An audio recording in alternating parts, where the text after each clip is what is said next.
नमस्ते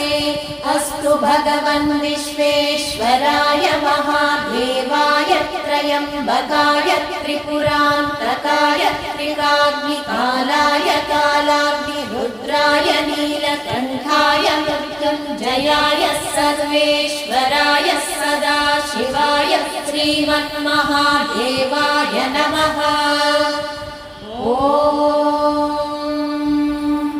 हर हर हर हर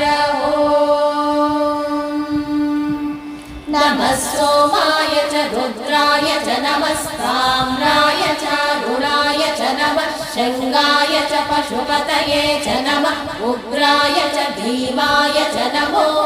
अग्रे वदाय च दूरे वदाय च नमो मन्त्रे च हनीयसे च नमो वृक्षेभ्यो हरिकेशेभ्यो नमस्काराय नमः शम्भवे च मयोभवे च नमः शङ्कराय च मयस्कराय च नमः शिवाय च शिवतराय च नमस्तेभ्याय च पूर्याय च नमः कार्याय च कार्याय च नमः प्रतरणाय चोत्तरणाय च नमः आचार्याय च नाद्याय च नमः षष्ट्याय च फेन्याय च नमः सिकत्याय च प्रवाक्याय च।